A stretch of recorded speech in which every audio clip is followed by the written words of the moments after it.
Hello everyone. तो ये है हमारा part 4 of chapter 2 incorporation of companies. हमने अभी तक 3 पार्ट्स अब कंप्लीट कर लिए थे इस चैप्टर के। अब हमारी बारी है पार्ट 4 कंप्लीट करने की। और पार्ट 4 में हम क्या पढ़ने जा रहे हैं? ऑल्ट्रेशन ऑफ मेमोरेंडम, यानी कि स्टार्ट करेंगे हम सेक्शन नंबर 13 से। ठीक है, तो सेक्शन 13 हमसे क्या बोलता है? Alteration of memorandum. अब ऑल्ट्रेशन का मतलब क्या होता है? इसका मतलब होता है मीन्स या तो हम ऐड कर रहे हैं या रिमूव कर रहे हैं, और या हम चेंज कर रहे हैं कोई भी पार्ट किसका? मेमोरेंडम ऑफ एसोसिएशन का। तो ऑल्ट्रेशन मतलब क्या हो गया? मतलब क्या होता है? एडिंग, रिमूविंग और changing any part of memorandum. Next क्या आता है? Alteration by special. हम जब भी चेंज करेंगे ना, ये कुछ भी ये ऐड करेंगे, रिमूव करेंगे या फिर कोई चेंज करेंगे, तो ये किसके थ्रू होने वाला है? स्पेशल रेजोल्यूशन पास करना होगा हमें और मेंबर्स का अप्रूवल लेना कंपलसरी होगा। तो फाइल किसको करना होगा? ये स्पेशल रेजोल्यूशन फिर हम फाइल कर देंगे आरओसी को, और जो हमें चेंज चाहिएगा वो आ जाएगा। नेक्स्ट क्या है इसमें? Name change of company. ठीक है, यहाँ पे क्या हो रहा है? हम कंपनी का नाम चेंज कर रहे हैं, यानी कि इसके लिए क्या क्या हमें नीड चाहिए कि हमारी नीड होगी कि हमें सेंट्रल गवर्नमेंट से अप्रूवल लेना होगा। और ये अप्रूवल यानी कि सेंट्रल गवर्नमेंट ने ये पावर किसको दे रखी है? आरओसी को।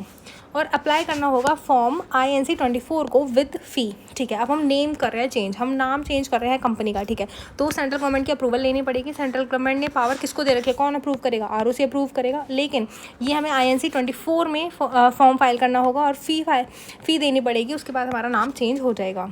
No approval required if.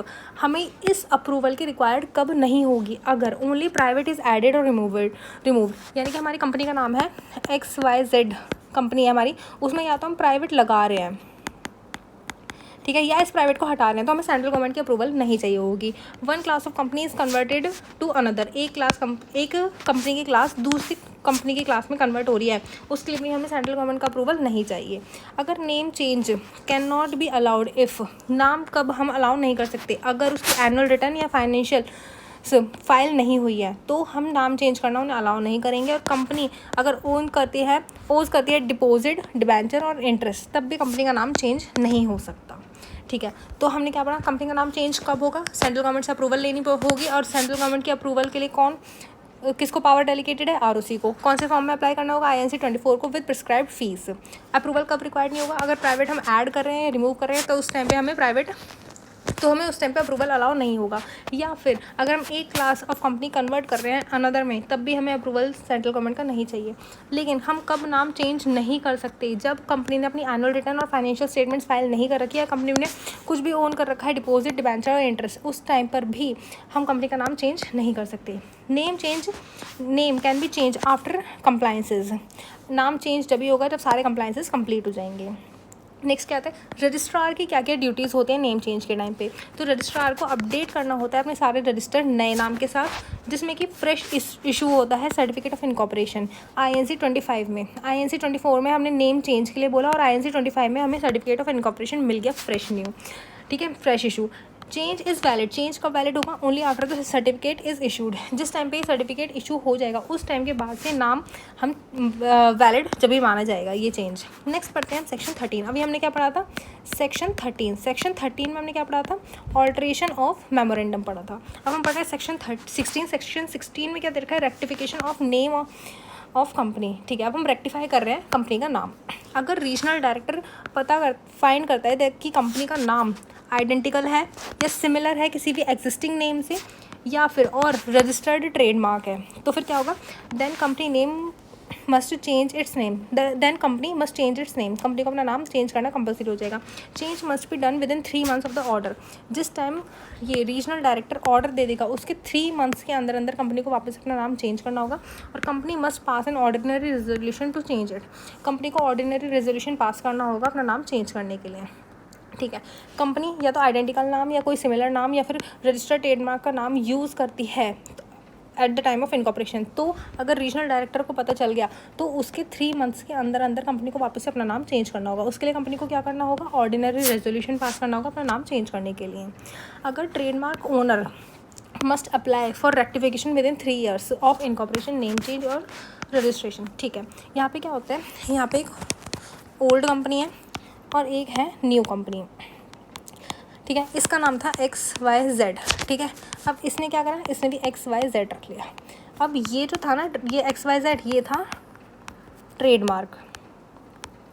Clear? अब यही नाम इन लोगों ने रख दिया। अब इसके पास यानी कि ओल्ड कंपनी के पास चांस है कि 3 years के अंदर अंदर क्या हो सकता है, वो अप्लाई कर सकता है कि इस न्यू कंपनी का, इस वाली न्यू कंपनी का नाम चेंज करवाओ। ये कौन बोल रहा है, ओल्ड कंपनी बोल रही है, ठीक है। और ये 3 साल कब से माने जाएंगे, इनकॉर्पोरेशन, यानी कि जिस टाइम पे नई कंपनी इनकॉर्पोरेट हुई है या इसने अपना नाम चेंज करा। सपोज करो इसका नाम ABC लिमिटेड था, लेकिन इसने अब XYZ लिमिटेड कर दिया, ठीक है। तो नाम चेंज होने के 3 साल के अंदर अंदर, या जिस टाइम पे रजिस्ट्रेशन हुआ है इस नई कंपनी का उस टाइम के अंदर अंदर, ठीक है। तो यहाँ क्या देखा है, ट्रेडमार्क ओनर यानी कि ओल्ड कंपनी वाले कंप्लेंट कर सकते हैं, ठीक है। ट्रेडमार्क ओनर यानी कि पुरानी कंपनी वाला कंप्लेंट कर सकता है कि नई कंपनी के लिए सेंट्रल गवर्नमेंट को, ठीक है। ये कंप्लेंट किसको करेगा, सेंट्रल गवर्नमेंट को, कि 3 साल के टाइम पीरियड में कि न्यू कंपनी का नाम चेंज करवाओ। क्लियर। अब अब पोस्ट नेम चेंज, यानी कि company must notify ROC with a copy of the regional director order with in 15 days. अब रीजनल डायरेक्टर ने जब ऑर्डर दे दिया तो कंपनी को नोटिफाई करना होगा ROC को, copy of regional director order with in 15 days. Company ROC को नोटिफाई करेगी रीजनल डायरेक्टर के नोटिस के साथ, copy of the regional director order. Regional director ने जो ऑर्डर दिया है ना, उस ऑर्डर की एक कॉपी 15 दिन के अंदर अंदर हमें ROC को फाइल करनी होगी। तो ROC क्या करेगा, नेसेसरी चेंजेस को वेरीफाई करेगा और सर्टिफिकेट और इनकॉर्पोरेशन इशू कर देगा और मेमोरेंडम ऑफ एसोसिएशन में चेंजेस आ जाएंगे। अगर कंपनी फेल करती है इन कंप्लाइंसेस को तो सेंट्रल गवर्नमेंट क्या करेगा, will allot a new name. Central government खुद से ही एक नया नाम दे देगा, ROC अपडेट कर लेगा रिकॉर्ड्स में और इशू कर देगा न्यू सर्टिफिकेट ऑफ इनकॉर्पोरेशन। और जो नया नाम होगा will be used going to forward, यानी कि अब वही नाम हमें यूज़ करना पड़ेगा, लेकिन ये हमें रोक नहीं सकती। सेक्शन 13 हमसे क्या बोलते हैं, ऑल्ट्रेशन ऑफ मेमोरेंडम, जिसमें ऑल्ट्रेशन क्या हो रहा है, नेम चेंज हो रहा है। तो अगर सेंट्रल गवर्नमेंट अपने पास से कोई नाम रख देता है और ROC उसको अपडेट करके अपने रिकॉर्ड्स में एक फ्रेश इशू कर देता है सर्टिफिकेट को, उसके बाद भी हमारे पास चांस रहता है कि हम अपना नाम फिर से चेंज कर सकते हैं अंडर सेक्शन 13 में। नेक्स्ट आता है हमारा सेक्शन 12। सेक्शन 12 क्या बोलते हैं हमसे, चेंज इन रजिस्टर्ड ऑफिस, ठीक है। अभी तक हमने पढ़ा सेक्शन 13 और सेक्शन 16। सेक्शन 13 में पढ़ा हमने ऑल्ट्रेशन कराया किसका, ऑफ मेमोरेंडम। और सेक्शन 16 में हमने क्या पढ़ा था, रेक्टिफिकेशन ऑफ नेम चेंज, ठीक है। अब हम पढ़ रहे हैं सेक्शन 12। सेक्शन 12 में क्या बोलते हैं हमसे, चेंज इन रजिस्टर्ड ऑफिस। अगर हमारा रजिस्टर्ड ऑफिस शिफ्ट हो रहा है, shift office from one state to another, अब एक स्टेट में ना अब दूसरी स्टेट में ट्रांसफ़र हो रहा है हमारा रजिस्टर्ड ऑफिस, तो क्या क्या कंप्लाइंस है, तो हमें अप्रूवल लेना होगा सेंट्रल गवर्नमेंट से। लेकिन ये सेंट्रल गवर्नमेंट ने किसको दे रखी है power delegated to regional director. Application file करनी पड़ेगी INC 23 में along with fee and documents, ठीक है। तो जितने भी हमारे डॉक्यूमेंट्स हैं, जो प्रिस्क्राइब्ड फ़ी है वो हमें किस में देनी होगी, INC 23 के अकॉर्डिंग। अब डॉक्यूमेंट्स कौन कौन से हमें फाइल करने होते हैं, रीजनल डायरेक्टर को हमें मेमोरेंडम की कॉपी देनी होगी कि जो जो हमें चेंजेस चाहिए, मिनट्स देनी होंगी हमें जनरल मीटिंग की विद वोटिंग डिटेल्स की, क्या क्या वोटिंग डिटेल्स थी, बोर्ड रेजोल्यूशन देना होगा, पावर ऑफ अटर्नी देनी होगी और वकालतनामा देना होगा। हमें लिस्ट देनी होगी क्रेडिटर्स की, डिबेंचर होल्डर्स की, और प्रूफ देना होगा सर्विस ऑफ एप्लीकेशन का रजिस्ट्रार को, chief secretary of the state को और यूनियन टेरिटरी को, where office is currently located, ठीक है। ये सारे हमारे डॉक्यूमेंट्स हो जाएंगे। अब ये सारे डॉक्यूमेंट्स हमें फाइल करने हैं INC 23 में विद प्रिस्क्राइब्ड फीस। डॉक्यूमेंट्स ये रहे किसको, रीजनल डायरेक्टर को, क्योंकि हमें अप्रूवल लेना होगा सेंट्रल गवर्नमेंट से, लेकिन पावर डेलीगेटेड है रीजनल डायरेक्टर के पास। एडवर्टीजमेंट देना होगा हमें INC 26 में वर्निकुलर लैंग्वेज, यानी कि वर्निकुलर लैंग्वेज कौन सी, ऑफ द डिस्ट्रिक्ट, यानी कि लोकल लैंग्वेज, ओके। और English newspaper at least 30 days before filing the application, यानी कि जब हम एप्लीकेशन फाइल करना है उससे कम से कम 30 दिन के अंदर अंदर हमें ये न्यूज़पेपर में भी देना होगा। अब central government by regional director must dispose the application with in 60 days. यहाँ पे डिस्पोज द एप्लीकेशन मतलब अब ख़त्म करना है हम, before approving it must ensure consent from creditor debenture holder second. यहाँ पे डिस्पोज मतलब कि सेंट्रल गवर्नमेंट ने क्या करा, अब एप्लीकेशन आ गई तो इसको अप्रूव कर दिया, यानी कि ये सारा क्लोज कर देंगे हम। तो कंसेंट किस से लेनी होगी हमें, क्रेडिटर से, डिबेंचर होल्डर से, जो भी है। Company has made full payment of debts, यानी कि कंपनी के जितने भी डेट्स थे उन्होंने वो क्लियर कर दिए हैं। Adequate security is given for such payment, और प्रॉपर सिक्योरिटी मिल रखी है उन सच पेमेंट्स के बिहाफ पे, ठीक है। तो यहाँ पे क्या हो रहा है, हम जब रजिस्टर्ड ऑफिस चेंज कर रहे हैं from one state to another state, तो क्या हो रहा है, हमारा सेंट्रल गवर्नमेंट डिस्पोज कर देगा सारी एप्लीकेशन को 60 डेज़ के अंदर अंदर, यानी कि 60 डेज़ के अंदर अंदर हमें अप्रूव कर देंगे, हम अप्रूव कर देगा सेंट्रल गवर्नमेंट। लेकिन हमें कंसेंट लेनी होगी क्रेडिटर्स की कि उन्हें कोई प्रॉब्लम तो नहीं है, डिबेंचर होल्डर्स को कोई प्रॉब्लम तो नहीं है कि अगर हमारा रजिस्टर्ड ऑफिस शिफ्ट हो रहा है, कंपनी फुल पेमेंट दे रही है अपने डेट्स को या नहीं दे रही है, एडुकेट सिक्योरिटी है या नहीं है पेमेंट्स के लिए। आफ्टर अप्रूवल, जब हमें अप्रूवल मिल जाता है तो कंपनी फाइल करती है certificate of copy of the order with ROC of both स्टेटिंग using form INC 28। ठीक है, अब ये सारा रीजनल डायरेक्टर ने ना अपनी साइड से सारी चीज़ें कर ली, क्रेडिटर से पूछ लिया, डिबेंचर होल्डर से पूछ लिया, पेमेंट कंप्लीट हो गई नहीं हो गई ये पूछ लिया, सिक्योरिटीज़ एडिक्वेट है या नहीं ये पूछ लिया। और ये सारा ऑर्डर जो होता है ना, जब रीजनल डायरेक्टर अप्रूव करता है तो हम भेजते हैं ROC को, किसमें, INC 28 में, कि अब आप हमारा सर्टिफिकेट इशू कर दो क्योंकि हमने सारे कंप्लाइंसेस अपने कंप्लीट कर लिए हैं। Must be done within 30 days from receiving the order. ठीक है, अब ROC क्या करेगा, 30 डेज़ के अंदर अंदर जब उसे ऑर्डर रिसीव हुआ तो वो एक न्यू, मतलब जो हमारा रजिस्टर्ड ऑफिस होगा, the registration of the new state will issue a fresh certificate showing the new registered office. ROC 30 days के अंदर अंदर हमारा एक फ्रेश सर्टिफिकेट इशू कर देगा, जो क्या इशू करेगा, न्यू रजिस्टर्ड ऑफिस को।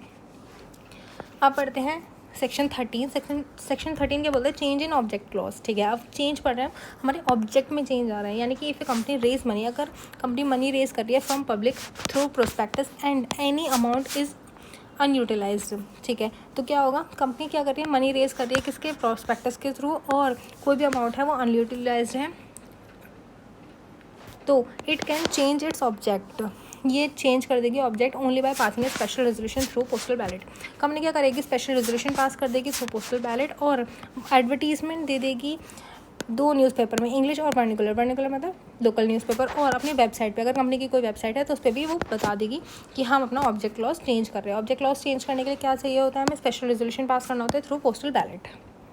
फिर रिजोल्यूशन नोटिस मस्ट मेंशन, अब उस रिजोल्यूशन, जो हम स्पेशल रिजोल्यूशन पास करने वाले हैं, उसमें क्या क्या होना चाहिए कि कितनी मनी हमें रिसीव हुई है, total money use as per original object, हम यानी जो हमें मनी यूज़ हुई थी वो हमने, मतलब कितनी मनी यूज़ करी हमने अपने ओरिजिनल ऑब्जेक्टिव पे, और अनयूज मनी कितनी है, प्रपोज्ड न्यू ऑब्जेक्ट हमारा क्या होने वाला है, रीज़न क्या है हमारे चेंज करने का, और जो मनी यूज़ हुई है वो news money to be use for new object के लिए कितनी मनी यूज़ होनी है, इम्पैक्ट क्या पड़ रहा है हमारे प्रॉफिट पे या कैश फ्लो पे, या फिर कोई अदर इन्फॉर्मेशन है जो हेल्प करेगी मेंबर्स को डिसाइड करने में कि ऑब्जेक्टिव चेंज करना चाहिए या नहीं करना चाहिए, वो भी हमें बताना पड़ेगा।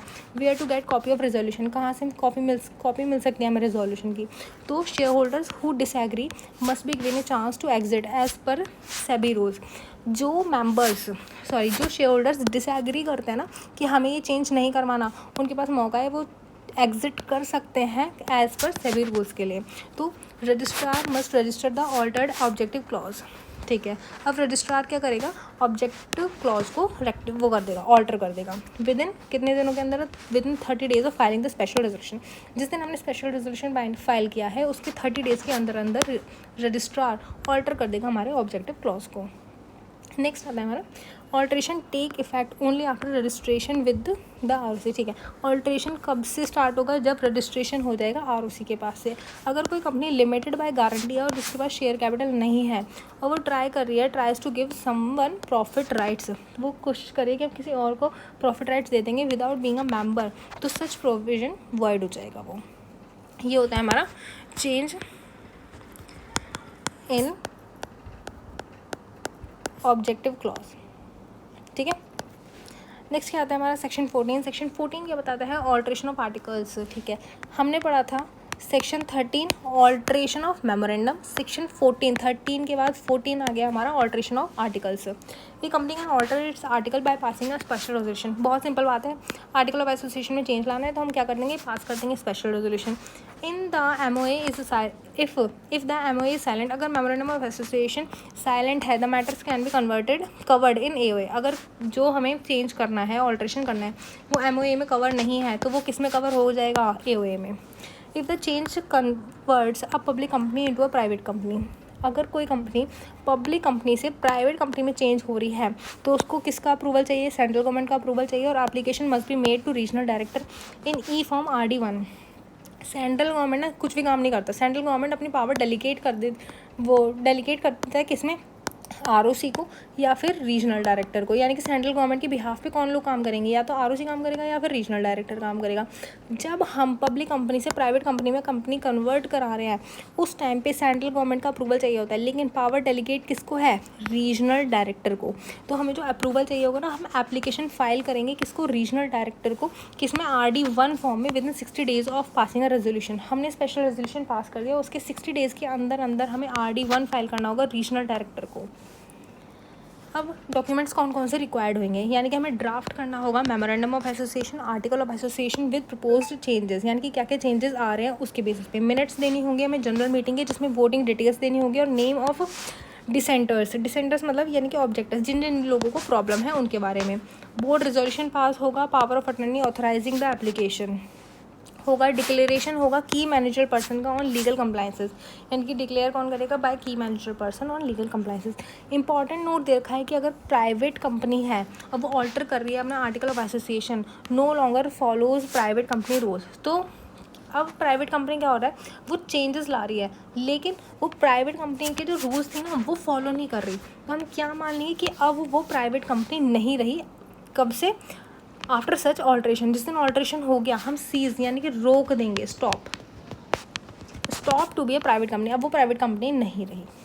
नेक्स्ट आते हैं आफ्टर ऑल्ट्रेशन। अब हमने ऑल्ट्रेशन कर लिया तो कंपनी को क्या करना होगा, फाइल कराना होगा एक printed copy of altered articles along with central government approval order in form INC 27, ठीक है, with in 15 days of approval with required fees. अब यहाँ पे क्या हो रहा है, जब हमने ऑल्ट्रेशन हो गया, हमारा कंप्लीट हो गया, हमने चेंज कर लिया, ऑल्ट्रेशन हो गया है, तो हमें एक प्रिंटेड कॉपी चाहिए कि ऑल्टर्ड आर्टिकल्स की, यानी कि जो हमने आर्टिकल्स में चेंज लाया है उसकी प्रिंटेड कॉपी, सेंट्रल गवर्नमेंट का अप्रूवल जो कि हमें INC 27 में मिलेगा, और हमें क्या करना होगा, within 15 days of approval with required fees हमें रजिस्टर करना होगा आर्टिकल ऑल्ट्रेशन बिकम वॉइड। अगर नहीं हुआ, once registered the alteration become valid as if it was originally in the articles. एक बार अगर वंस रजिस्टर्ड, अब ये ऑल्ट्रेशन हमारा रजिस्टर्ड हो गया तो उसके बाद वो वैलिड हो जाएगा, और क्या होगा, ओरिजिनली इन द आर्टिकल्स, अब वो आर्टिकल्स में आ जाएगा। नेक्स्ट क्या है हमारा, सेक्शन 15। अभी तक हमने क्या पढ़ा, change of registered office, section 12, section 13 में ऑल्ट्रेशन ऑफ मेमोरेंडम, सेक्शन 14 में ऑल्ट्रेशन ऑफ आर्टिकल्स। अब हम पढ़ रहे हैं सेक्शन 15। सेक्शन 15 में क्या पढ़ रहे हैं हम, nothing alteration in every copy, ठीक है। अगर यहाँ पर हमने कुछ भी ऑल्टर नहीं करा हर कॉपी में, मतलब every copy of memorandum of association article of association must reflect all changes made, यानी कि जितने भी चेंजेस आते हैं वो MOA और AOA में दिखने ज़रूरी है। अगर ये नहीं दिख पाते हैं हमें, तो इफ़ नॉट डन, अगर कंपनी ने क्या करा, अपने MOA और AOA में नहीं रिफ्लेक्ट करा जो चेंजेस आए हैं, तो कंपनी और defaulting officers will pay a penalty of ₹1000 पर कॉपी, यानी कि जितनी भी कॉपीज़ हैं उनमें सभी में चेंज आना चाहिए, और चेंज अगर नहीं आता है तो क्या होगा, ₹1000 पर कॉपी उनको पे करना होगा पेनल्टी। सेक्शन 15 बेसिकली क्या बताता है, पेनल्टी बताता है। अगर ऑल्ट्रेशन कर रहे हो आप तो उनको रिफ्लेक्ट करो अपने AOA और MOA में, अगर नहीं कर रहे तो पेनल्टी लग जाएगी, कितने पे, ₹1000 पर कॉपी। सेक्शन 12 क्या बताता है, रजिस्टर्ड ऑफिस ऑफ कंपनी, ये हमने पढ़ा था अभी रजिस्टर्ड ऑफिस, जिसमें हम one state to another state transfer कर रहे थे, वो चेंज कर रहे थे अपना रजिस्टर्ड ऑफिस। अब यहाँ पे क्या हो रहा है, every company must mention a registered office after incorporation, ये कंपलसरी होता है कि आफ्टर इनकॉर्पोरेशन रजिस्टर्ड ऑफिस हमें बताना होता है कि कौन सा है हमारा, ठीक है। This is where legal documents from ROC और कोर्ट्स आर डिलीवर्ड, ये हमें पता ही है। रजिस्टर्ड ऑफिस कौन सी जगह है, यहाँ पे ROC और कोर्ट के भेजे हुए डॉक्यूमेंट्स रिसीव होते हैं। It must be a physical location, ठीक है, एक फिजिकल लोकेशन होनी ज़रूरी है, कोई पोस्ट ऑफिस बॉक्स नहीं हो सकता, ये डिफरेंट होना चाहिए हेड और कॉर्पोरेट ऑफिस से, ठीक है, ये भी हमें पता है। एक कंपनी को ये मस्ट है हैव अ रजिस्टर्ड ऑफिस, उनको रजिस्टर्ड ऑफिस होना ही होना है with in 30 days of incorporation, ये भी हम पहले पढ़ चुके हैं। इंश्योर करना है it can receive all communications and legal notice, ठीक है, ये भी हमें पता है।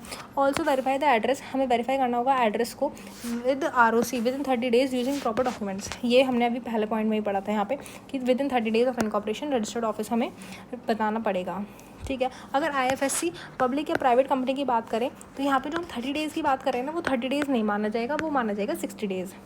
अब क्या कर रहे हैं, लेबलिंग ऑफ कंपनी, ठीक है, तो हर कंपनी के लिए ये ज़रूरी है कि हमें पॉइंट लिख रहे हैं यहाँ पे,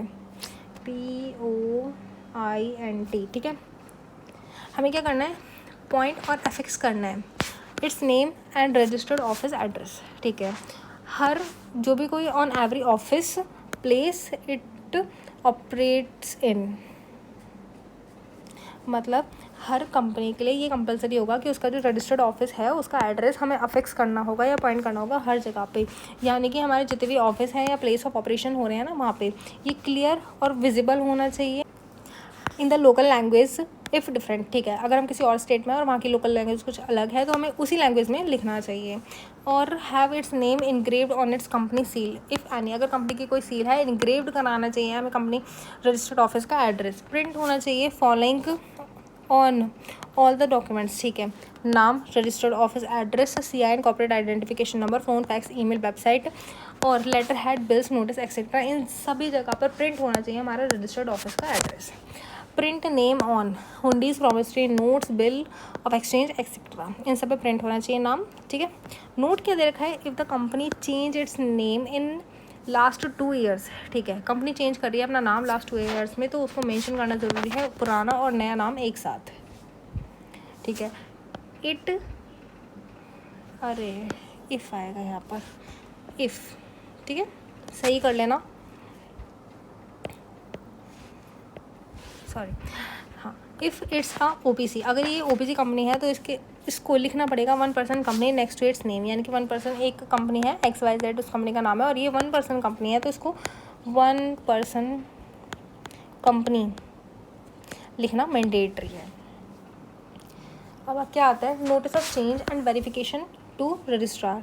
नोटिस ऑफ चेंज, हमने चेंज करा है उसका नोटिस और वेरिफिकेशन देना होगा रजिस्ट्रार को। मैंने company change it's registered office, उसको फाइल करना होगा INC 22 with fees within 30 days of the change, ठीक है। जब हमने चेंज लाया है फॉर रेगुलर कंपनीज, यानी कि हम चेंज लेके आए हैं अपने किस में, रजिस्टर्ड ऑफिस में, तो हमें 30 डेज़ के अंदर अंदर INC 22 में विद फीस फॉर्म फाइल करना होगा और वो किसको देना होगा, रजिस्ट्रार को। अब फॉर IFSC कंपनी की बात करें तो वही 30 डेज़ की जगह ये 60 डेज़ कंसिडर किया जाएगा। अगर अप्रूवल कंफर्मेशन ऑफ चेंज हमें मिल जाता है तो special resolution is needed to change registered office. हमें पता है कि अगर हम ऑल्ट्रेशन करा रहे हैं या तो हम MOA में करा रहे हैं या AOA में करा रहे हैं तो हमारे लिए कंपलसरी है कि स्पेशल रेजोल्यूशन पास होगा, तो ठीक है। अगर चेंज हो रहा है रजिस्टर्ड ऑफिस में तो हमें स्पेशल रेजोल्यूशन पास करना है। अगर ये जो चेंज हो रहा है ये outside city, town, village limits में हो रहा है where it is currently located, तो इसके लिए है स्पेशल रेजोल्यूशन। और अगर इफ़ ऑफिस शिफ्ट हो रहा है outside jurisdiction of current ROC but same state, यानी कि स्टेट तो हमारी सेम है लेकिन यहाँ जुरिस्डिक्शन बदल गया ROC का, तो needs confirmation from regional director, हमें रीजनल डायरेक्टर से कंफर्मेशन लेनी होगी, INC 23 फाइल करना होगा विद फ़ी। और अगर IFSC कंपनी की बात करें तो बोर्ड रेजोल्यूशन काफ़ी रहेगा चेंज करने के लिए अपना रजिस्टर्ड ऑफिस हमें, but change must stay with in IFSC zone. हमने पढ़ा था स्पेशल इकोनॉमिक जोन होते हैं IFSC कंपनी के लिए जिसमें वो अपने फाइनेंशियल सर्विसेज प्रोवाइड करते हैं। तो अगर IFSC कंपनी अपना with in same state change कर रही है अपना जुरिस्डिक्शन तो क्या होगा, लेकिन जोन सेम रहना चाहिए। अब क्या आता है, communication and filing of confirmation. Communication and filing of confirmation, अगर रजिस्टर्ड ऑफिस शिफ्ट हो रहा है with in same state but another ROC jurisdiction, भाई अभी जो हम पढ़ रहे थे कि सेम स्टेट है लेकिन ROC का जुरिस्डिक्शन अलग है, तो उसको इन्फॉर्म करना होगा 30 डेज़ के अंदर अंदर। अब यहाँ पे मतलब रीजनल डायरेक्टर से हम परमिशन ले रहे थे ना, तो रीजनल डायरेक्टर 30 डेज़ के अंदर अंदर कंपनी को बताएगा कि हम आपको परमिशन ग्रांट कर रहे हैं। फिर कंपनी फाइल करेगी 60 डेज़ के अंदर अंदर ROC को, और उसके बाद क्या होगा, registered bye ROC with in 30 days of filing. सबसे पहले रीजनल डायरेक्टर कंपनी को बताएगा 30 डेज़ के अंदर अंदर, कंपनी ROC को बताएगी, बाद में ROC क्या करेगा, ROC रजिस्टर कर देगा नया रजिस्टर्ड ऑफिस, ठीक है, registered bye ROC with in 30 days of filing.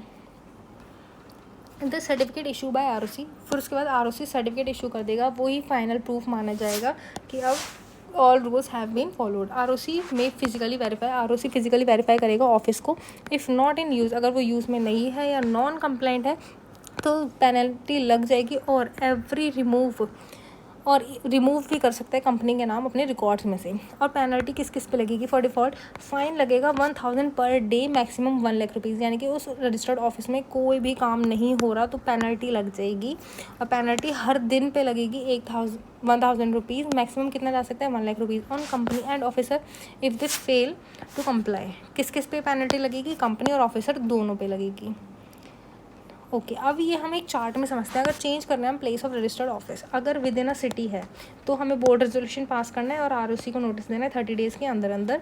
अगर विद इन अ स्टेट हो रहा है from one city to another, state same है एक सिटी से अनदर सिटी में, तो स्पेशल रेजोल्यूशन पास कर देंगे, आरओसी को 30 डेज़ के अंदर नोटिस दे देंगे। अगर within a state from one ROC to another, state same है भाई, same state same state same state, अब क्या हो रहा है लेकिन वन आरओसी टू अनदर, तो स्पेशल रेजोल्यूशन पास करेंगे, परमिशन लेनी होगी रीजनल डायरेक्टर से। अब रीजनल डायरेक्टर जो होगा 30 डेज़ के अंदर बताएगा कंपनी को, कंपनी आरओसी को बताएगी 60 डेज़ के अंदर अंदर, और आरओसी 30 डेज़ के अंदर एक सर्टिफिकेट हमें इशू कर देगा, उसे बोलते हैं हम कंक्लूसिव एविडेंस। अब from one state to another, अब वन स्टेट टू अनदर हो रहा है चेंज इन सिचुएशन क्लॉज, ठीक है, तो हमें स्पेशल रेजोल्यूशन पास करना होगा, अप्रूवल लेना होगा सेंट्रल गवर्नमेंट से। सेंट्रल गवर्नमेंट 60 डेज़ के अंदर अंदर कंपनी को बता देगी और कंपनी 30 डेज़ के अंदर आरओसी को फॉर्म फाइल कर देगी और फ्रेश सर्टिफिकेट ऑफ इनकॉर्पोरेशन हमें इशू हो जाएगा। ये होता है हमारा change in place of registered office. Total section 12 हमसे क्या बोलता है? Change in registered office, change in registered office. Section 12 change in registered office, section 12 change in registered office. Section 13 किस चीज़ का था? Alteration of memorandum, section 13 alteration of memorandum. Section 14 किस चीज़ का था? Alteration of memorandum, alteration of articles, alteration of articles, ठीक है। Section 12 change of registered office, 13 change alteration of memorandum, section 14 alteration of articles. 15 में क्या था? 15 में हम पेनल्टी पढ़ रहे थे कि अगर पेनल्टी क्या पड़ती है हमें, ठीक है। नेक्स्ट आते हैं हम सेक्शन 10A।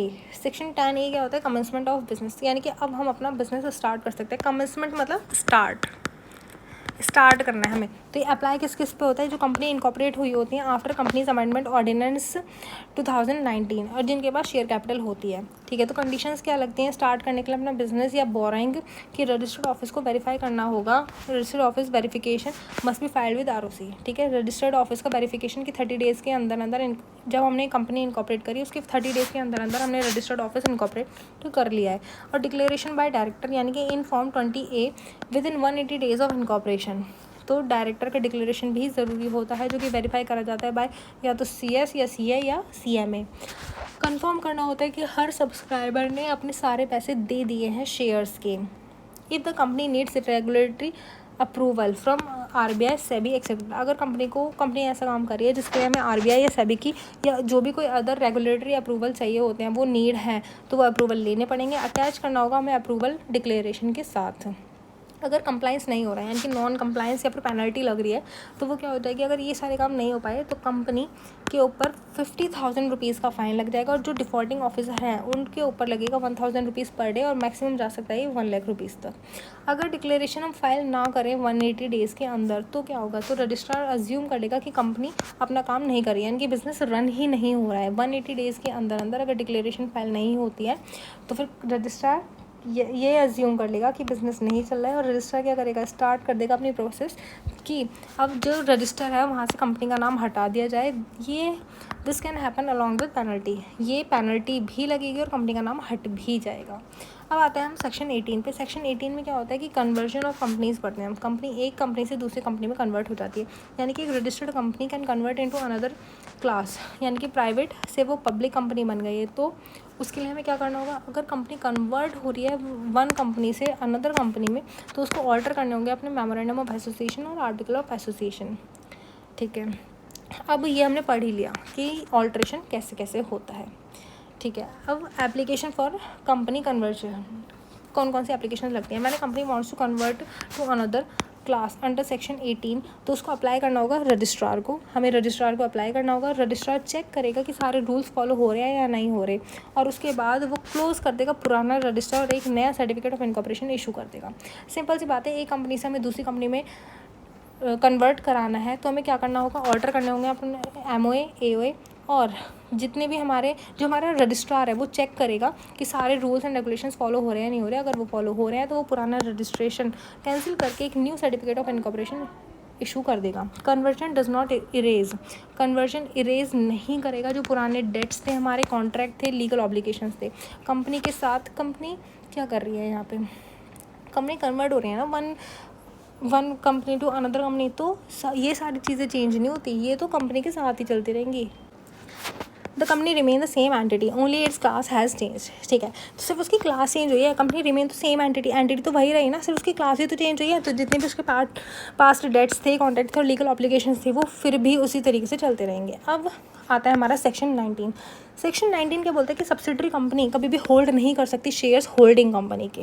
बिल्कुल सही बात है, होल्डिंग कंपनी यानी कि बड़ी कंपनी, और सब्सिडरी कंपनी यानी कि होल्डिंग कंपनी जिसका रूल किस पे चलता है, सब्सिडरी पे, और वो ही जाके होल्डिंग कंपनी के शेयर्स होल्ड कर ले तो क्या फ़ायदा, बेकार बात है। इसमें हमें यही बताया है कि सब्सिडरी कंपनी होल्ड नहीं कर सकती होल्डिंग कंपनी के शेयर्स। ठीक है, also applies to nominee of subsidiary, ये किस पे, यानी कि अगर सब्सिडरी कंपनी का कोई नॉमिनी है ना तो उस पर भी एप्लीकेबल होगा कि ये नॉमिनी भी जाके इस होल्डिंग कंपनी के शेयर्स होल्ड नहीं कर सकता। Holding company can not allot और ट्रांसफ़र, होल्डिंग कंपनी ना ही अलॉट कर सकती है ना ही ट्रांसफ़र कर सकती है अपने शेयर्स किसको, सब्सिडरी कंपनी को। अब लेकिन इन चीज़ों के भी ना कुछ एक्सेप्शंस होता है, यानी कि सब्सिडरी होल्ड कर सकती है, किस किस केस में कर सकती है होल्डिंग कंपनी के शेयर्स। ठीक है, तो अगर legal representative of A disease member, holding company का कोई डिसीज मेंबर है, ठीक है, होल्डिंग कंपनी का कोई मेंबर है, अब इस मेंबर का लीगल रिप्रेजेंटेटिव कौन है, सब्सिडरी कंपनी। अब ये इस मेंबर की डेथ हो जाती है, कुछ हो जाता है, इनकैपेसिटी में आ जाता है कॉन्ट्रैक्ट में, तो इस मेंबर की जगह उसका लीगल रिप्रेजेंटेटिव ही तो कंपनी के शेयर्स होल्ड करेगा। तो इस केस में ये सब्सिडरी कंपनी होल्डिंग कंपनी के शेयर्स होल्ड करने वाली है। या फिर holders hold shares as a trustee, यानी कि होल्डिंग कंपनी का कोई ट्रस्टी है और वो कौन है, सब्सिडरी कंपनी, उस केस में भी सब्सिडरी कंपनी होल्ड कर सकती है होल्डिंग कंपनी के शेयर्स। और held shares before become a subsidiary, यानी कि एक कंपनी है होल्डिंग कंपनी, इसका एक मेंबर है, इसने शेयर्स ले रखे हैं। ठीक है, अब ये जो मेंबर है ये एक कंपनी है, क्लियर। अभी तक ये कंपनी है, लेकिन बाद में क्या हुआ, इस होल्डिंग कंपनी ने इसके मोर देन 50% शेयर्स एक्वायर कर लिए। तो अब ये क्या हो गई, ये कंपनी हो गई सब्सिडरी कंपनी, यानी कि सब्सिडरी बनने से पहले ही इसने होल्डिंग कंपनी के शेयर्स एक्वायर कर रखे थे। तो ये क्या हो जाएगा यहाँ पे, तो ये अब भी रख सकते हैं शेयर्स, यानी कि नोट दे रखा है अगर वोटिंग राइट अलाउ है only for shares held as legal representative या ट्रस्टी। अगर होल्डिंग कंपनी का कोई ट्रस्टी या फिर लीगल रिप्रेजेंटेटिव उसकी सब्सिडरी कंपनी है तो उसके लिए अलाउ है कि वो वोटिंग राइट्स में पार्टिसिपेट कर सकती है। अगर सब्सिडरी कंपनी ऑलरेडी हेल्ड करती है shares before this act it can keep them. अगर सब्सिडरी कंपनी बनने से पहले होल्डिंग कंपनी के शेयर्स वो ऑक्यूपाई कर रही थी तो वो अब भी कर सकती है। If part of any amalgamation scheme, अगर कोई अमलगमेशन स्कीम के अकॉर्डिंग अंदर भी होल्डिंग कंपनी के शेयर्स होल्ड करती है सब्सिडरी कंपनी तो वो भी अलाउ है। ये क्या पढ़ा था हमने, सेक्शन 19। अब सेक्शन 20 पढ़ते हैं, service of documents. Service of documents में हम क्या पढ़ते हैं कि हम किस टाइप से डॉक्यूमेंट्स सर्व कर सकते हैं कंपनी को, ऑफिसर्स को, मेंबर्स को, रजिस्ट्रार को।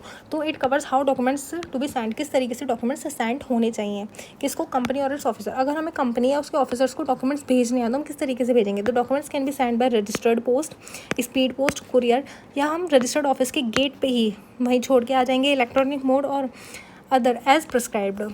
इस तरीके से हम कंपनी और उनके ऑफिसर्स को डॉक्यूमेंट्स भेज सकते हैं। If shares are had in demat form, अगर शेयर्स डीमैट फॉर्म में होल्ड करके हमने तो records can be served where depository too. ठीक है, तो अगर हमें रिकॉर्ड्स भेजने हैं, हमें सर्व करने हैं तो हम डिपॉजिटरी को ही भेजेंगे। अब हमें भेजने हैं डॉक्यूमेंट्स रजिस्ट्रार को या मेंबर्स को, तो हम डॉक्यूमेंट्स कैसे सर्व करेंगे, या तो पोस्ट के through, registered post, speed post, courier, delivered eight address, यानी कि जो भी रजिस्ट्रार का या मेंबर का एड्रेस होगा उस एड्रेस पे, या इलेक्ट्रॉनिक और अदर प्रिस्क्राइब मोड के थ्रू हम डॉक्यूमेंट्स भेज सकते हैं। मेंबर्स रिक्वेस्ट कर सकते हैं स्पेसिफिक मोड ऑफ डिलीवरी कि उन्हें किस टाइप से डिलीवरी चाहिए डॉक्यूमेंट्स की, और पे कर सकते हैं चार्ज जो कि फिक्स्ड करे जाएंगे कंपनी में at the time of annual general meeting.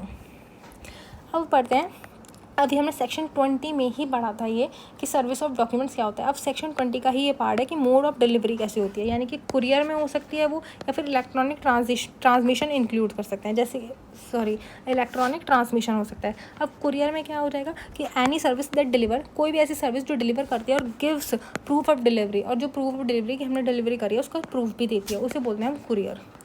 अब इलेक्ट्रॉनिक ट्रांसमिशन में क्या हो जाएगा, ये इंक्लूड करता है fax, email, electronic message board यानी कि बाय रजिस्ट्रार और मेंबर्स, ठीक है। Other secure electronic modes verifying the Sanders identity, यानी कि कोई भी ऐसा इलेक्ट्रॉनिक मोड जो वेरीफाई करता है सेंडर की आइडेंटिटी।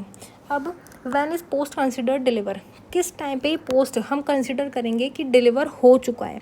तो अगर मीटिंग नोटिस है, हमें मीटिंग के लिए भेजना है कि हम मीटिंग रख रहे हैं, उसका नोटिस भेजना है, तो आफ्टर 48 आवर्स फ्रॉम पोस्टिंग, हमने पोस्ट कर दिया अपना नोटिस और उसके 48 आवर्स बाद हम कंसिडर कर लेंगे कि वो डिलीवर हो चुका है मेंबर्स को। या फिर अगर कोई अलग केस है तो जब डिलीवरी करी है ना हमने on delivery day as per ordinary postal course, यानी कि जिस टाइम डिलीवरी करी है जो हमारा डिलीवरी डे होगा उसी को हम कंसिडर कर लेंगे डिलीवर्ड हो चुका है। अब इसके कुछ स्पेशल रूल्स हैं। अगर निधि कंपनी की बात करें, अगर निधि कंपनी के लिए documents must be send only to members, Nidhi company में ना सिर्फ मेंबर्स को ही डॉक्यूमेंट्स सेंड होते हैं। और किन मेंबर्स को होंगे, जो होल्ड करेंगे 1000 रुपीज़ फेस वैल्यू शेयर्स की, यानी कि जो मेंबर्स जिनके पास शेयर्स हैं और उनकी फेस वैल्यू कितनी है 1000 रुपीज़ है, 1000 रुपीज़ से ज़्यादा है वो होल्ड कर रहे हैं, या फिर 1% of total paid up share capital से ज़्यादा होल्डिंग है, इन दोनों पॉइंट्स में से विच एवर इज़ लोअर, उन मेंबर्स को ही डॉक्यूमेंट्स भेजा जाएगा सिर्फ। निधि कंपनी सबसे पहली बात, डॉक्यूमेंट्स किसको निधि कंपनी में किसको भेजा जाएगा, सिर्फ और सिर्फ मेंबर्स को। और कौन से मेंबर्स होने चाहिए वो, या तो उन्होंने उनकी फेस वैल्यू शेयर्स की 1000 रुपीज़ से ज़्यादा होनी चाहिए, या फिर उन्होंने total paid up share capital का 1% से ज़्यादा होल्ड कर रखा हो। इन दोनों में से जो भी लोअर होगा सिर्फ उन्हीं मेंबर्स को हम डॉक्यूमेंट्स भेजेंगे। और लेकिन जो अदर मेंबर्स हैं जिन लोगों ने इतना होल्ड नहीं कर रखा, तो उनको या तो पब्लिक नोटिस न्यूज़पेपर में मिल जाएगा, या फिर नोटिस बोर्ड, जो निधि कंपनी का नोटिस बोर्ड है, वहाँ से इन्फॉर्मेशन या डॉक्यूमेंट्स उन्हें रिसीव हो जाएंगे। नेक्स्ट क्या आता है हमारा सेक्शन 21, यानी कि authentication of document proceeding and control. अब ऑथेंटिकेशन यानी कि ऑथेंटिकेशन ऑफ डॉक्यूमेंट प्रोसीडिंग और कॉन्ट्रैक्ट्स का मतलब क्या होता है, यानी कि हमारे कौन कौन से पर्सन्स होते हैं जो इन सबको ऑथराइज़ करते हैं। तो यानी कि कोई भी डॉक्यूमेंट या कॉन्ट्रैक्ट जो भी बन रहा है फॉर अ कंपनी, और जो वो साइन कौन करेगा, या तो की मैनेजर पर्सन साइन करेगा, या फिर कोई भी ऑफिसर एम्प्लॉय जो कि ऑथराइज़ करा गया होगा बोर्ड के थ्रू, वो लोग ऑथेंटिकेशन होते हैं डॉक्यूमेंट्स के लिए, वो लोग साइन करते हैं डॉक्यूमेंट्स को कंपनी के बिहाफ पे। अगर हम IFSC पब्लिक या प्राइवेट कंपनी की बात करें तो एन ऑफिसर ये इंक्लूड करेगा कोई भी पर्सन कंपनी का IFSC कंपनीज़ के लिए। सेक्शन 22 ये हमारा लास्ट सेक्शन है इस चैप्टर का। बेसिकली हमारा चैप्टर कंप्लीट ही है, ये इस वीडियो में हमने चैप्टर 2 कंप्लीट कर दिया अपना।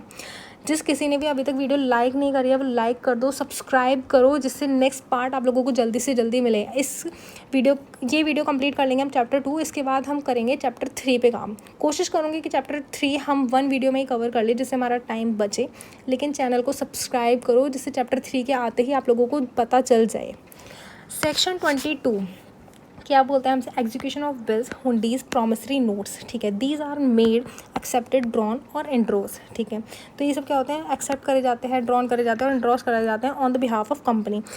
अच्छा, आगे लिख रखा है in the name of company, ठीक है, ऑन बिहाफ ऑफ कंपनी और on account of company. Company के नाम पे कोई भी मतलब बिल बन रहा है, एक्सेप्ट हो रहा है, ड्रॉ हो रहा है, एंड्रोस हो रहा है, ये सारी चीज़ें बिल, हुंडीज और प्रॉमिसरी नोट्स ये कंसिडर करे जाएंगे वैलिड अगर done by any person having authority, अगर ये काम करा जाता है किसी भी ऐसे पर्सन से जिसके पास अथॉरिटी होती है, या तो वो एक्सप्रेस होती है या एम्प्लॉयड अथॉरिटी होती है। कंपनी को एग्जीक्यूट करनी होती है अपनी डीड्स बाय कॉमन सील, यानी कि कंपनी में execute deeds by common seal. अगर कॉमन सील नहीं है तो 2 डायरेक्टर को साइन करने होंगे, या फिर एक डायरेक्टर साइन करेगा और कंपनी सेक्रेटरी है तो कंपनी सेक्रेटरी साइन करेगा। Company can authorise any person to execute deeds, company किसी भी पर्सन को ऑथराइज कर सकती है अपनी डीड्स को एग्जीक्यूट कराने के लिए। ये जनरल और स्पेसिफिक अथॉरिटी होती हैं और कैन एनीवेयर, ये इंडिया में भी हो सकते हैं और अब्रॉड में भी हो सकती हैं। If such a person sign under POA यानी कि पावर ऑफ अटर्नी, अगर पर्सन साइन कर रहा है अंडर पावर ऑफ अटर्नी या और कॉमन सील के थ्रू तो वो डीड वैलिड मानी जाएगी। नेक्स्ट क्या दे रखा है, company having common seal, company के पास अगर कॉमन सील है या कंपनी के पास कॉमन सील नहीं है। अगर कंपनी के पास कॉमन सील है तो in writing authority in writing authorise any person, तो हम किसी भी पर्सन को ऑथराइज़ कर सकते हैं जनरली और in respect of any specific matter as attorney. In India हो या आउटसाइड इंडिया हो, हम किसी भी पर्सन को ऑथराइज़ कर देंगे। अगर कंपनी सील नहीं है तो ऑथराइज़ किस तरीके से माना जाएगा, या तो 2 डायरेक्टर साइन करेंगे या फिर 2 डायरेक्टर और एक कंपनी सेक्रेटरी साइन करेगा। तो a director along with company secretary sign कर देगा तो वो डॉक्यूमेंट क्या माना जाएगा कि ऑथराइज है। तो चैप्टर 2 कंप्लीट। लेकिन हमने हर चैप्टर के लास्ट में, हमने हर वीडियो के लास्ट में एक रिविजनरी नोट्स बनाए हैं, हमें वो भी पढ़ने हैं। एक क्विक रिवीजन ले लेते हैं, बहुत स्पीडली क्विक रिवीजन। सेक्शन 13 क्या था? सेक्शन 13 में था ऑल्ट्रेशन ऑफ मेमोरेंडम। इसमें एडिंग, रिमूविंग, चेंज होता है। तो MOA में किस तरीके से स्पेशल रेजोल्यूशन पास करना होता है, हमें फाइल करना होता है ROC को, और मेंबर्स का अप्रूवल भी रिक्वायर्ड होता है। नेम चेंज के लिए सेंट्रल गवर्नमेंट की अप्रूवल चाहिए होती है, लेकिन पावर किसको डेलीगेट होती है? ROC को। अप्लाई करना होता है फॉर्म INC 24 को। और अप्रूवल हमें कब नहीं चाहिए होता है? अगर हम प्राइवेट हटा रहे हैं या लगा रहे हैं, या फिर हम एक क्लास से दूसरी अनदर क्लास में कन्वर्ट कर रहे हैं, तो उस टाइम पे हमें सेंट्रल गवर्नमेंट का अप्रूवल नहीं चाहिए होता है। Name change not allowed. Name change कब अलाउ नहीं होगा? अगर हमारी एनुअल रिटर्न और फाइनेंशियल स्टेटमेंट फाइल नहीं हो रखी, या कंपनी ने ओन कर रखे हैं डिपॉजिट्स, डिबेंचर्स और इंटरेस्ट, उस टाइम पे हम नाम चेंज नहीं करेंगे। और रजिस्ट्रार की ड्यूटीज़ क्या रहेंगी? अपडेट करना होगा रजिस्टर नए नाम के साथ, fresh certificate of incorporation issue करना होगा INC 24 में, और चेंज वैलिड हो जाएगा सर्टिफिकेट ऑफ इनकॉर्पोरेशन के इशू होते ही। सेक्शन 16 पढ़ा था हमने, rectification of name of company. ठीक है, हम कंपनी का नाम रेक्टिफाई कर रहे हैं। अगर रीजनल डायरेक्टर ने पता कर लिया कि जो कंपनी का नाम है वो ऑलरेडी आइडेंटिकल सिमिलर है, तो then company must change name. Company को नाम चेंज करना होगा। Change name must be done within 3 months of the order. ठीक है, कंपनी को पास करना होगा ordinary resolution to change it. Trademark owner है तो वो अप्लाई कर सकता है 3 साल के अंदर अंदर कि नई जो कंपनी है उसका नाम चेंज करवाओ। नेक्स्ट क्या रहता है? Past name change. Past name change क्या होता है कि कंपनी नोटिफाई कर रही है ROC को with a copy of regional director with in 15 days. Company ROC को बोल रही है कि हमें रीजनल डायरेक्टर का जो कॉपी मिली थी हमें ऑर्डर की, वो 15 डेज़ के अंदर अंदर हमने आपको फाइल कर दी। तो ROC क्या करेगा? सर्टिफिकेट ऑफ इनकॉर्पोरेशन इशू कर देगा और मेमोरेंडम ऑफ एसोसिएशन के चेंजेस को एक्सेप्ट कर लेगा। कंपनी अगर फेल कर जाए कंप्लाई करने में, ठीक है, तो सेंट्रल गवर्नमेंट खुद से, कंपनी ये सारी चीज़ें कंप्लाई नहीं कर रही, तो सेंट्रल गवर्नमेंट क्या करेगा? अपने आप से नया नाम दे देगा। ROC क्या करेगा? उसी नाम को अपडेट कर देगा और सर्टिफिकेट ऑफ इनकॉर्पोरेशन इशू कर देगा। New name will be use. अब नया नाम ही यूज़ करा जाएगा, लेकिन कंपनी चेंज कर सकती है बाद में अपना नाम अंडर सेक्शन 13। सेक्शन 12 क्या बोलता है? Change in registered office. Change हो रहा है रजिस्टर्ड ऑफिस में, यानी कि शिफ्ट हो रहा है from one state to another, तो सेंट्रल गवर्नमेंट का अप्रूवल चाहिएगा, लेकिन पावर किसको डेलीगेट है? रीजनल डायरेक्टर को। एप्लीकेशन फॉर्म किस में? INC 23 plus fees plus documents, ये सब हमें देने पड़ेंगे। डॉक्यूमेंट्स में क्या आ जाएगा? MOA की कॉपी आएगी जिसमें हमने चेंजेस करे हैं, मिनट्स आएगी जनरल मीटिंग की, board resolution, power of attorney, वकालतनामा आएगा, लिस्ट आएगी क्रेडिटर्स की, डिबेंचर होल्डर्स की, और प्रूफ आएगी सर्विस ऑफ एप्लीकेशन की, जो हमें देनी होगी registrar, chief secretary of state और union territory where office currently located. Advertisement देना होगा INC 26 में कम से कम 30 डेज़ के अंदर अंदर। और ये एप्लीकेशन एडवर्टीजमेंट किस में होगा? लोकल लैंग्वेज में होगा, यानी कि वर्नाक्युलर में होगा, और इंग्लिश न्यूज़पेपर में होने वाला है। Central government by regional director ख़त्म कर देगी एप्लीकेशन अब 60 डेज़ के अंदर अंदर, यानी कि अप्रूव कर देगी। वो चेक करेगी कंसेंट हमारे क्रेडिटर्स की, डिबेंचर होल्डर्स की, डेट प्रोविजन चेक करेगी और सिक्योरिटीज़ चेक करेगी कि हमारे पास है या नहीं है, और फाइल करेगी सर्टिफाइड ऑर्डर। हमें फिर फाइल करना होगा एक सर्टिफाइड ऑर्डर इन INC 28 में ROC को 30 डेज़ के अंदर अंदर। अगर हम अपना चेंज कर रहे हैं ऑब्जेक्ट क्लॉज में, ये भी सेक्शन हमारा क्या था? सेक्शन 13। अगर हम ऑब्जेक्ट क्लॉज में चेंज ला रहे हैं तो कंपनी को रेज़ करनी होगी money from public by prospectus और एनी अमाउंट जो अनयूटिलाइज है, और कैन चेंज ऑब्जेक्ट कैसे चेंज होगा? By passing a special resolution through postal ballot. Advertisement देना होगा, रेजोल्यूशन पास करना होगा, और उस रेजोल्यूशन के अंदर हमें क्या देना होगा कि हमें एक टोटल मनी हमने कितनी रिसीव हुई थी, कितनी यूज़ करी है, कितनी अनयूज़ है, नया ऑब्जेक्टिव क्या है, रीज़न क्या है चेंज करने का, और मनी यूज़ कितनी होने वाली है नए ऑब्जेक्टिव के लिए, इम्पैक्ट क्या होने वाला है हमारे प्रॉफिट और कैश फ्लो पे, और other information to help members decide करने में। फिर disagree share holders can exit, यानी कि जो डिसएग्री कर रहे हैं शेयर होल्डर्स उन्हें एग्जिट मिल जाएगा कि आप एग्जिट कर सकते हो। और रजिस्ट्रार क्या करेगा? रजिस्टर कर लेगा all altered object clause with in 30 days of filing special resolution. I know थोड़ा क्विक हो रहा है, मैं बहुत स्पीडली पढ़ रही हूँ, लेकिन एग्ज़ाम पास है तो पढ़ना पड़ेगा, ऐसे ही पढ़ना पड़ेगा, बिल्कुल दिमाग खोल के पढ़ो, सो मत जाना लॉ पढ़ते पढ़ते, नींद नहीं आनी चाहिए, फोकस्ड रहो बिल्कुल अपने पॉइंट से। सेक्शन में बार बार बोल रही हूँ, याद करो, साथ के साथ जो हम अभी ऊपर पढ़ के आए हैं उसी का समराइज नोट है, ध्यान से पढ़ो। सेक्शन 14 क्या था हमारा, ऑल्ट्रेशन ऑफ आर्टिकल्स, यानी कि बाय पासिंग स्पेशल रेजोल्यूशन कोई भी अगर चेंज हो रहा है, चेंज हम कन्वर्ट कर रहे हैं पब्लिक कंपनी को प्राइवेट कंपनी में, तो हमें सेंट्रल गवर्नमेंट का अप्रूवल चाहिए। और ये डेलीगेट किसको है पावर, रीजनल डायरेक्टर को। तो एप्लीकेशन किसको भेजनी पड़ेगी हमें, रीजनल डायरेक्टर को, इन फॉर्म में RD1 with 60 days of special resolution. Documents कौन कौन से चाहिए हमें, draft MO and AOA with propose changes, minute of general meeting, board resolution, declaration bye की मैनेजर पर्सन। और आफ्टर ऑल्ट्रेशन कंपनी को फाइल करना होगा एक printed copy of altered AOA with central government approval in form INC 27 with in 15 days of approval with fees. Section 15 में क्या पढ़ा था हमने, nothing altered in every copy, ठीक है, यानी कि पेनल्टी अगर हमने कोई ऑल्ट्रेशन करा लिया लेकिन हमने अपनी कॉपीज़ में ऑल्टर नहीं करा भी, तो फिर क्या होगा, कंपनी और ऑफिसर इन डिफ़ॉल्ट को पे करनी होगी पेनल्टी 1000 रुपीज़ पर कॉपी। सेक्शन 12 में रजिस्टर्ड ऑफिस ऑफ कंपनी पढ़ा था हमने, चेंज हो रहा है, यानी कि maintain registered office 30 days of incorporation, after incorporation 30 days के अंदर अंदर हमें रजिस्टर्ड ऑफिस को मेंटेन करना होगा। फिजिकली लोकेशन होनी चाहिए, डिफरेंट होना चाहिए हेड ऑफिस और कॉर्पोरेट ऑफिस से। और अगर IFSC कंपनी की बात करें 30 डेज़ नहीं, हम 60 डेज़ बोलते हैं।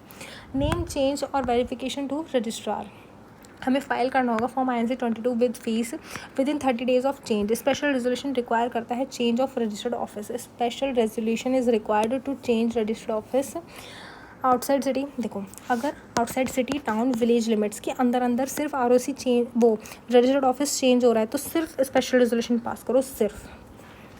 लेकिन ROC नहीं, सॉरी क्यों बोल रही हूँ मैं बार बार, इफ़ रजिस्टर्ड ऑफिस, अगर रजिस्टर्ड ऑफिस शिफ्ट हो रहा है outside jurisdiction of current ROC लेकिन सेम स्टेट में, तो कंफर्मेशन लेनी होगी रीजनल डायरेक्टर से, फॉर्म फाइल करना होगा INC 23 विद फीस। और अगर IFSC कंपनी की बात करें तो सिर्फ बोर्ड रेजोल्यूशन काफ़ी है, लेकिन IFSC जोन के अंदर ही रहना चाहिए हमारा रजिस्टर्ड ऑफिस। IFSC कंपनीज की बात करें तो सिर्फ बोर्ड रेजोल्यूशन पास करेंगे, और बोर्ड रेजोल्यूशन पास करते ही सेम जोन में, SEZ जोन में, स्पेशल इकोनॉमिक जोन में होना चाहिए। नेक्स्ट आता है हमारा, अगर हम चेंज कर रहे हैं RO को with in same state but another ROC jurisdiction, तो इन्फॉर्म करना होगा 30 डेज़ के अंदर conformation from ROD regional director में खुद बताएगा कि 30 डेज़ के अंदर अंदर कि मैंने कंफर्म कर दिया है। तो 60 डेज़ के अंदर अंदर filing by company with registrar, यानी कि अब कंपनी को रजिस्ट्रार को फाइल करना होगा 60 डेज़ के अंदर अंदर, और सर्टिफिकेट ऑफ रजिस्ट्रार 30 डेज़ के अंदर अंदर सर्टिफिकेट मिल जाएगा हमें रजिस्ट्रार के थ्रू। ROC इशू करेगा सर्टिफिकेट, और ROC फिजिकल चेक करेगा कि कंप्लाइंट है या नहीं है, और नहीं है तो पेनल्टी लग जाएगी। पेनल्टी क्या लगेगी, या तो नाम चेंज हो जाएगा या फाइन लग जाएगा 1000 रुपीज़ पर डे, और मैक्सिमम 1 लाख रुपीज़ तक जा सकता है on company and officer in default में।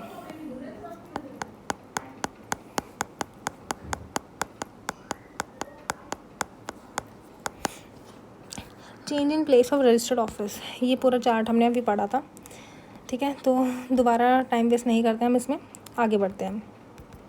नेक्स्ट क्या था, section 10A, commencement of business, यानी कि बिजनेस कब से स्टार्ट हो जाएगा। ये अप्लाई होता है जो कंपनी इनकॉर्पोरेट हुई होती है आफ्टर कंपनीज अमेंडमेंट ऑर्डिनेंस 2019, तो जिनके पास शेयर कैपिटल है उनके लिए। Conditions to start a business या बोराइंग, तो रजिस्टर्ड ऑफिस में हमें वेरिफिकेशन देना होगा और फाइल करना होगा विद ROC को, डिक्लेरेशन देनी होगी डायरेक्टर के through in form 20A with in 180 days of incorporation verified bye CA CS CMA, और कंफर्म करना होगा कि हर सब्सक्राइबर ने अपने शेयर्स के अमाउंट पे कर रखी है। कंपनी को नीड होगी स्टैट्यूटरी अप्रूवल की, यानी कि RBI और SEBI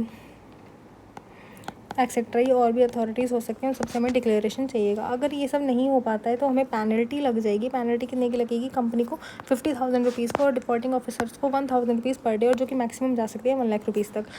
if declaration not filed with in 180 days, अगर डिक्लेरेशन 180 डेज़ के अंदर फाइल नहीं होती तो रजिस्ट्रार एज्यूम कर देगा कि बिज़नेस काम नहीं कर रहा है, यानी कि बिज़नेस नॉट वर्किंग, और रिमूव कर देगा उसका नाम, प्लस पेनल्टी भी लग जाएगी।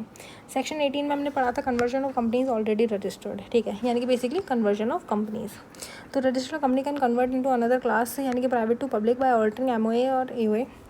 ऑल्टर करना होगा, अप्लाई करना होगा रजिस्ट्रार को, चेक करना होगा, check and close old register, पुराना रजिस्टर कैंसिल करके न्यू COI हमें इशू करना होगा। कन्वर्जन क्या, नॉट सीज,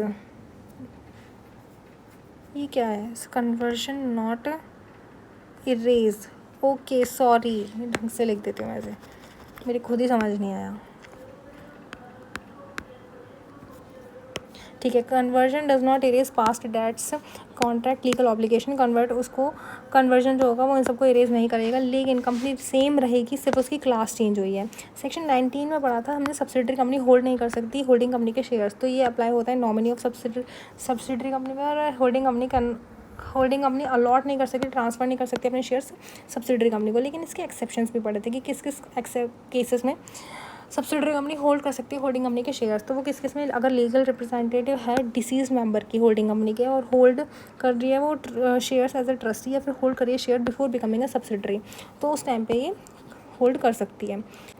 यानी कि वोटिंग राइट अलाउ होंगे only shares held as legal representative और ट्रस्टी, यानी कि उन जब लीगल रिप्रेजेंटेटिव के रूप में या ट्रस्टी के रूप में सब्सिडरी कंपनी होल्डिंग कंपनी के शेयर्स होल्ड कर रही है, तो उन लोगों के लिए वोटिंग राइट्स अलाउ हैं। If the subsidiary company already hold shares before it's act, उस टाइम पर भी अलाउ है। If part of amalgamation scheme है तो होल्डिंग अलाउ मानी जाएगी। सेक्शन 20 में क्या पढ़ा था हमने? सर्विस ऑफ डॉक्यूमेंट्स होते हैं, यानी कि कंपनी और इट्स ऑफिसर्स को किस तरीके से registered post, speed post, courier, living at registered office और इलेक्ट्रॉनिक मोड के थ्रू हम डॉक्यूमेंट्स भेज सकते हैं कंपनी को और उनके ऑफिसर्स को। अगर हम रजिस्ट्रार या मेंबर्स की बात करें तो post, registered post, speed post, courier, address उनका और इलेक्ट्रॉनिक मोड के थ्रू हम इन लोगों को भी डॉक्यूमेंट्स भेज सकते हैं। सेक्शन 20 में हमने आगे पढ़ा था मोड ऑफ डिलीवरी क्या होती है, या तो कुरियर होती है या इलेक्ट्रॉनिक मोड होता है। और ये पोस्ट कब कंसिडर करी जाती है? अगर हम मीटिंग का नोटिस भेज रहे हैं तो 48 आवर्स के अंदर अंदर हम मान लेंगे कि हमारा डिलीवर हो चुका है मेम्बर्स को नोटिस। और अगर अदर केस है कोई तो ऑन डिलीवरी डे, यानी कि जो डिलीवरी डे होगा हम उसको ही मानेंगे कि इस दिन ही डिलीवर माना गया है।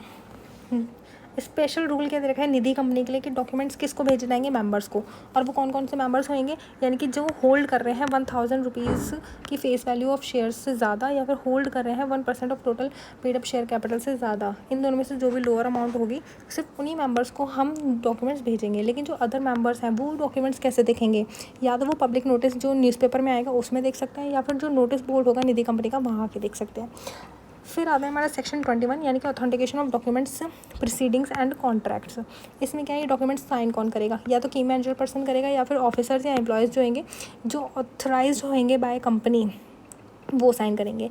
सेक्शन 22 में पढ़ा था execution of bills, hundis, promissory notes. ठीक है, तो यानी कि जो भी हमारे डॉक्यूमेंट्स होंगे वो मेड हो रहे हैं, एक्सेप्ट हो रहे हैं, ड्रॉन हो रहे हैं, एंड्रोज हो रहे हैं on company name, behalf of company, account of company, तो वो वैलिड माने जाएंगे अगर वो ऐसा